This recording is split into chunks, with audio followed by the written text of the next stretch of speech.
여러분 안녕하십니까, 마실TV입니다. 여러분, 점점 날씨가 좀 따뜻해지려고 하고 있습니다.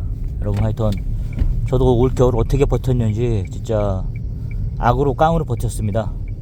군대에 있었던 그런 느낌으로 버텼습니다.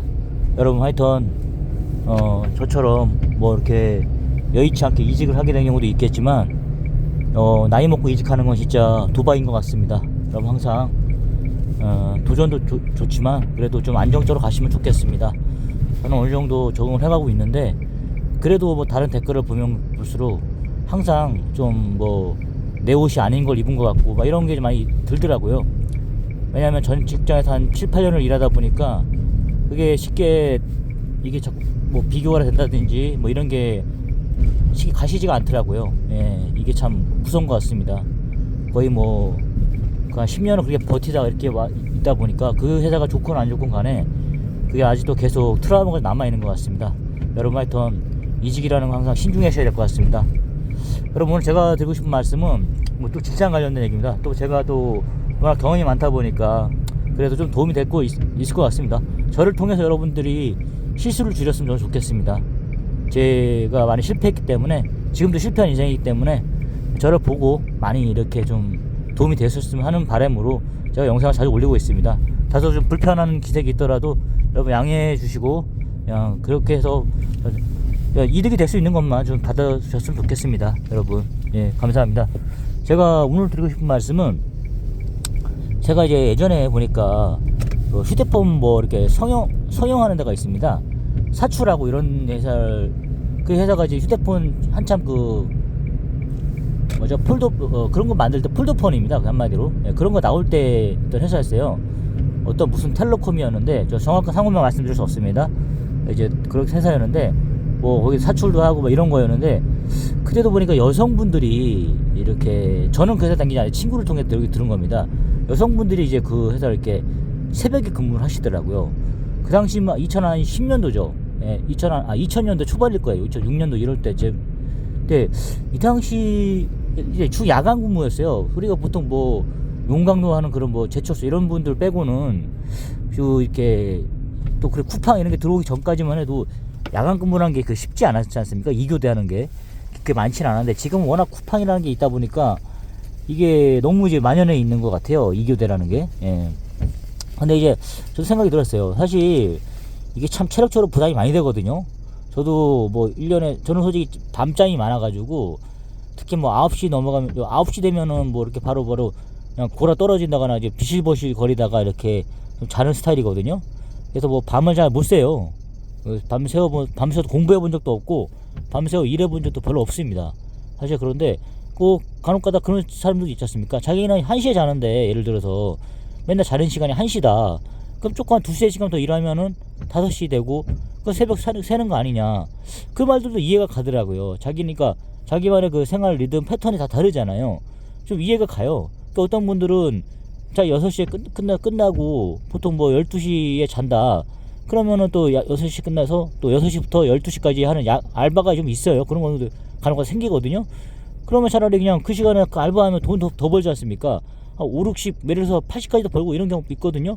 그래서 본봉에서 250 300 벌고 한 80 벌고 이러면은, 그러면 이걸 웬만한 뭐 중소기업 그런 간부급이 벌지 않습니까? 임원급으로 버는 거지 않습니까? 한 3, 400 가져가려 버리니까 300에서 80 정도 하면 400 정도 가져가지 않습니까? 그게 솔직히 그러면은 투잡을 해서 그렇게 벌지 않습니까? 또 그런 경우도 생기는, 그 말도 맞긴 맞더라고요. 어차피 자는 시간 12시, 1시인데 좀만 더 하면, 예, 그 시간에 TV 보고 뭐 하느니 일하겠다. 이것도 맞는 말이에요. 그리고 어차피 자는 시간이 나 12시 이후인데 차라리 그냥, 예? 좀 한 3시간 더 하면 5시니까 그러면 차라리 그게 더 낫지 않느냐. 그렇게 하시는 분들이 바로 야간 근무를 하시는 것 같더라고요. 근데 그런 경우도 있지만 자기 생활 패턴, 리듬이라든가 진짜 야간에 많은 사람 있잖아요. 어떤 정민여 있잖아요. 그 정민여라는 분이 있거든요. 오정 정민여 쇼에서 나오는 분, 정민여라는 분도 보면은 그분도 보니까 이제 여자분인데, 그분도 보니까 자기가 5시에 잔다는 거예요. 그러니까 아 새벽 5시에 하는 분이고 그 사람은 그렇게 패턴이 돼 있구나. 그래서 아침에 늦게 일어나고 그 이해가 가는 거예요. 자기만의 패턴이 있으니까요. 그래서 아 그분들 같은 경우는 야간이 쌩쌩하구나. 도저히 제가 봤을 때 저는 이제 새벽 일찍 일어나다 보니까 어릴 때 신문 배달을 했어요. 그 이해가 가잖아요. 신문 배달 할 정도면 얼마나 그 사람 패턴이 새벽에 일찍 일어나는지. 저는 기본 5시니까 그러니까 이제 이해가 가시잖아요. 그래서 이제 아 이게 다 틀리구나. 이거 서로 절대 이해할 수가 없어요. 예. 부부간에도 솔직히 뭐 패턴이 다르면 절대 이해할 수 없잖아요. 예. 딱딱 맞으면 좋은데 전혀 다르니까 저도 마찬가지 다 다르기 때문에 그런 상황인데 이거 제가 생각해봤어요. 그러니까 도대체 그렇게 특히 이제 남성분들은 뭐 또 생계를 위해서 이렇게 오시지만 여성분들이 저렇게 새벽에 그렇게 막교대 하시는 분이 뭘까? 그 저도 최근에 이제 쿠팡 알바를 가봤지만 이제 제가 이제 뭐 6시 아침 9시부터 9 to 6 예, 6시에 퇴근하면 이렇게 알바를 가보면 꼭 이제 6시부터 이게 그러니까 6시부터 이제 야간하시는 분이 있지 않습니까? 6시부터 뭐 다음날 2길 예, 5시까지 근무하시는 분도 계시거든요. 그때 보면은 여성분들이 한 100명 온다고 치면 한 50명 이상은 오셔서 여성분들이세요. 뭐 간혹가다 보면 주부 사원들도 계시는 것 같고 그런 분들만 오시거든요. 아무래도 주간에는 뭐 어떤 뭐 자기들의 그런 뭐 가정도 있으시니까 예, 어떤 자녀들 챙겨야 되고 이렇게 하시다 보니까 야간에 오시는 것 같은데 그 야간 근무가 쉽지 않은데 제가 보니까 여성분들이 이제 야간에 주로 잠을 안 주시는 분들이 많은 것 같아요. 이게 그 시간에 잠자서 뭐하냐, 어차피 잠자고 돈이나 벌자 이런 마인드로 오시는 것 같은데 전 좀 이해가 좀 안 갔어요.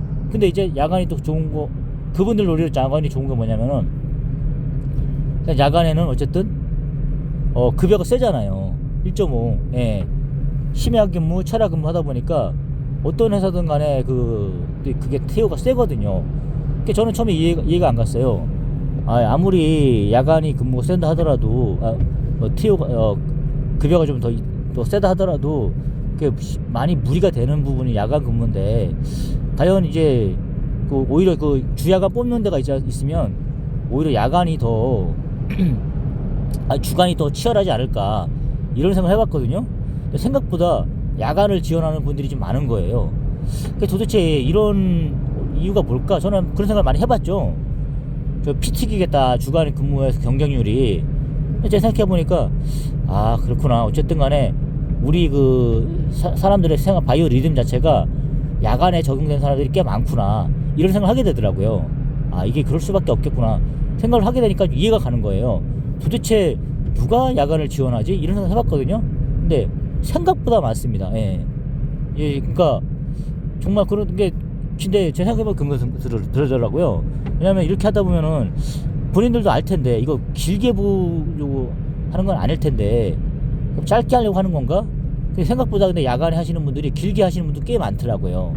요즘 들어서 보니까 워낙 야간에 할 수 있는 일들이 많아지다 보니까 그런지 모르겠는데 또 이렇게 그런 패턴이 맞는 사람들이 많아져서 그런지 모르겠는데 하다 보면은 생각보다 많습니다. 저로서는 도저히 이해하기 힘들거든요. 저도 예를 들어서 뭐 일주일 정도 버틸 수는 있겠죠. 하지만 뭐 1년 2년 그렇게 할 자신은 없거든요.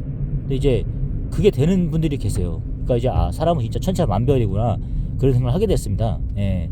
근데 이제 누구나 야간 근무가 이제 그게 힘든다는 거 아는데 이렇게 계속 이렇게 지속적으로 하시는 거 보면 참 존경스럽기도 하고 대단하신데 제가 오늘 말씀드리고 싶은 것은 일단 빚이 많으신 분들은 예 그게 그 근무를 또 선호하시는 것 같아요. 왜냐하면은 단기간에 큰 빚을 갚아야 되지 않습니까? 그것 때문에 오히려 더 힘든, 누구나 다 주간하고 야간 비교했을 때 야간이 힘들죠. 예. 오히려 야간이 편하다고 하는 사람도 계세요. 그렇지만 장기간 봤을 때 그게 또 심장에 또 무리가 가고 이런 거 있지 않습니까? 그 패턴이 바뀌다 보면요. 예. 그러다 보니까 이제 하는데 그래도 제가 야간을 더 이렇게 편하다고 하시면서도 장기간 야간 근무를 할 수 있는 분들은 어찌 보면은 그런 자기 패턴도 있겠지만 더 중요한 것은 아마 예, 금전적인 문제 때문에 야간은 어쩔 수 없이 하시는 분들이 계신 것 같아요. 특히 여성분들도 예, 예를 들어서 여러분 보십시오. 뭐 우리가 영끌 그런 시간이 있었지 않습니까? 영끌하고 B2 해서 예, 뭐 이렇게 다 투자하고 이런 게 있었지 않습니까? 그러다 보면은 이게 뭐 빚이 대출을 받는 게 1, 2억 받는 분도 계셨지만 3, 4억 받는 분 계셨거든요. 그러니까 제가 오늘 들고 싶은 건 그런 부분이다. 이 빚에 대해서, 대출에 대해서 한번 얘기해보고 싶었는데, 아니 이게 솔직히 250 벌어서 뭐 한 달에 생활비 다 하고 나서 100만원 받아서 1년에 1000만원 모으는 게 거의 뭐 이것도 잘 모으는 거지 않습니까? 그렇게 해서 모아야 10년이면은 1억이지 않습니까? 그리고 30년이면 3억이지 않습니까? 근데 대출 3억에서 4억을 받기도 힘들지만 대출도 능력이란 말이 나오는 이유가 그겁니다. 예.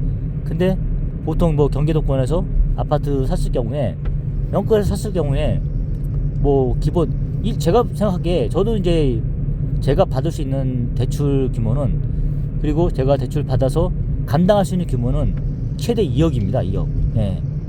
제가 크게 부담을 안 느낄 수 있는 선은 2억 정도 될 것 같은데, 3억 4억이라 그러면 제가 봤을 때 뭐 예를 들어서 제가 이제 뭐 서울권의 아파트를 이제 구매를 했다, 그렇다 그러면 감당할 수 있을 것 같아요. 좀 많이 줄여가지고. 근데 3억까지는 최대 3억이고, 그래도 어느 정도 감당할 때 2억 정도. 그리고 1억은 좀 장기로 해서 일부러 대출을 그렇게 한 다음에 안 갚는 경우도 있지 않습니까? 그것도 참 하나의 전략이더라고요. 1억 정도의 그런 빚을 만들고 놓고 다른 중요한 일을 투자를 하면서 1억은 장기로 해서 저리로 한 다음에 갚는 경우도 있더라고요. 그거 한번 생각해 보시면 좋을 것 같습니다. 그렇게 해서 대출을 이용하는 거죠. 예. 뭐 갑자기 상속세를 내야 된다거나 뭐 그런 경우 생기지 않습니까? 뭐 누가 돌아가신다거나 했을 경우에 뭐 상속 증여서 내다 보면은 급한 돈이 필요하거든요. 그럴 때 위해서 이렇게 대출을 이용하는 겁니다. 예. 자, 만약 상속세를 바로 내야 되는 거기 때문에요. 뭐 상속세나 증여세라든 게 그게 바로 뭐 한 번에 내야지, 이게 뭐 저리 이렇게 해서 뭐 할부로 낼 수 있는 게 아니지 않습니까? 그러다 보니까 대출을 그때 이용하는 겁니다. 1억 정도 받아가지고 1억 정도 어느 정도 그 감당이 가능하잖아요. 그거는 어느 정도 약간 줄여서. 근데 3억 4억이 되다 보면은 제가 봤을 때는 저도 감당이 좀 안 될 것 같아요.